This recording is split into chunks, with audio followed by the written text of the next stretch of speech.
പറഞ്ഞല്ലോ ഇതിനകത്ത് 2 ടൈപ്പാണ്. അപ്പോൾ രണ്ടിനും വ്യത്യസ്തമായ ഇതാണ്. അപ്പോൾ നമുക്ക് ഓരോന്നും എടുത്ത് നോക്കാം. അപ്പോൾ ഇതിനകത്ത് മെഡിക്കൽ എന്ന് പറയുന്നത് മെഡിസിൻസ് കൊടുത്തുള്ള മെത്തേഡ്, അത് താരതമ്യേന ഒരു പുതിയ മെത്തേഡാണ്. ഒരുപാട് വർഷങ്ങളായിട്ട് തന്നെ നേരത്തെ ഡിയാൻസിൻ സർജിക്കൽ ഉണ്ടായിരുന്നു, മെഡിക്കൽ അത്ര അധികം നാളായിട്ടില്ല.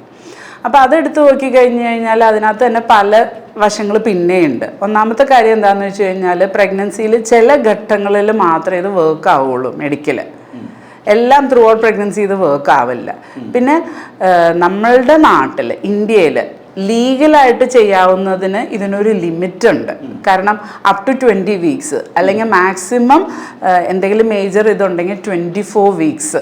ഞങ്ങളുടെ ഭാഷയിൽ 24 വീക്സ് എന്ന് പറയുന്നത് 6 months ആണ് ഏകദേശം. ആ ഒരു കാലയളവിൽ മാത്രമേ ഇത് ഇന്ത്യയിൽ നിയമപരമായിട്ട് ചെയ്യാൻ പറ്റുള്ളൂ. പിന്നെ ചെയ്യുന്നതിന് തന്നെ ഒരു കാരണമില്ലാതെ ഇത് ചെയ്യാൻ പറ്റില്ല. അപ്പോൾ ഐദർ ഇത് പ്രഗ്നൻസി കൊണ്ട് ആ മദറിന് എന്തെങ്കിലും ഒരു ഫിസിക്കൽ പ്രോബ്ലം ഉണ്ടാവും, അല്ലെങ്കിൽ ഒരു സൈക്കോളജിക്കൽ പ്രോബ്ലം ഉണ്ടാവും, ഒരു മെൻ്റൽ ഇഷ്യൂ ഉണ്ടാവും. അങ്ങനെ ഒരു കാരണം ഉണ്ടെങ്കിൽ മാത്രം ടെർമിനേഷൻ ഇന്ത്യയിൽ അലൗഡ് ഉള്ളൂ ആ ഒരു കാലഘട്ടം വരെ. പിന്നെ മരുന്നുകൾ സാധാരണ ഒരു 9 ആഴ്ച 10 ആഴ്ച വരെയാണ് മരുന്നുകൾ കൊടുക്കാൻ പറ്റുള്ളൂ. അത് കഴിഞ്ഞിട്ട് നമ്മൾ കൊടുത്തു കഴിഞ്ഞ് കഴിഞ്ഞാൽ it may or may not work. പിന്നെ വേറൊരു പ്രശ്നം എന്താണെന്ന് വെച്ച് കഴിഞ്ഞാൽ മരുന്ന്